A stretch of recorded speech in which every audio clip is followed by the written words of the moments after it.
એક ભાઈ રોજ ઘેટાં બકરા ચરાવવા જાય અને સ્કૂલની પાળી પર બેસીને શિક્ષક બાળકોને ભણાવતા હોય એ ધ્યાનથી જોઈ રાખે.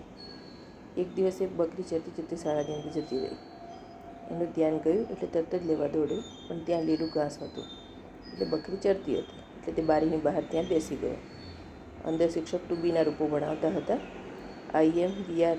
એટલામાં બકરી દોડી એટલે એની પાછળ જતો રહ્યો. થોડી વાર રહીને મનમાં વિચાર્યું કે આજે સાહેબ આઈ કંઈક કરતા હતા. ચલો કાંઈ વાંધો નહીં, ફરી કોઈક વાર જોઈશું.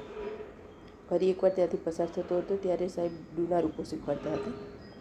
ભાઈ જ્યારે બારી આગળ પહોંચ્યા ત્યારે સાહેબે બોર્ડ પર લખ્યું ડીડ. ભાઈએ વિચાર્યું કે અંગ્રેજી શીખવું તો આસાન છે. પછી યાદ કર્યું ઓલા દિવસે શું શીખવાડતા હતા? હા, આઈ. અને આજે ડીડ. I did. લે, મને તો અંગ્રેજી આવડવા માંડી.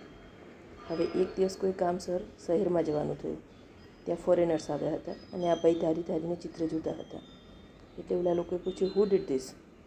ઓલા ભાઈને તો બે શબ્દ આવડતા જ હતા એટલે તરત જ બોલ્યા આઈ ડીડ. ઓલા લોકો તો ખુશ થઈ ગયા અને ઇનામ આપ્યું. ભાઈ તો વિચારવા લાગ્યા કે આટલું અંગ્રેજી બોલવામાં આટલો બધો ફાયદો થયો. હવે તો કોઈની પણ સાથે અંગ્રેજી બોલવાનું જ. થોડા દિવસ થયા, ગામમાં એક મર્ડર થઈ ગયું. પોલીસ આવી. ગામમાં બધાને પૂછીને તપાસ કરવા લાગી. એમાં એક અંગ્રેજી મીડિયમવાળા પોલીસવાળા હશે એટલે કોઈકને પૂછતા હતા હુ ડીડ ધીસ? અને આ ભાઈ તો અંગ્રેજી બોલવાની રાહ જ જોઈને બેઠા હતા.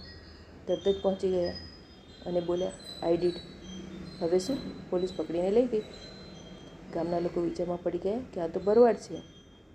એ શું કરવા કોઈને મારે? તો પછી કેમ આને લઈ ગયા? પછી પૂછતા ખબર પડી કે ભાઈ અંગ્રેજી બોલ્યા હતા આઈ ડીડ. એટલે સરપંચે સમજાવ્યું કે આ કોઈને મારે એમ નથી, પણ એક બે શબ્દો આવડતા હતા એટલે બોલી નાખ્યા. એને મતલબ પૂછો તો શું થાય? તું કંઈ ખબર નહીં, શિક્ષક ભણાવતા હતા એટલે મેં સાંભળ્યું. એટલે આવું છે, પૂરું જ્ઞાન ના હોય અને જ્યાં ત્યાં બોલે રાખીએ એટલે પછી આવું થાય. માહિતી પૂરી હોય તો સ્પષ્ટીકરણ કરવું, નહીં તો ચૂપ રહેવું.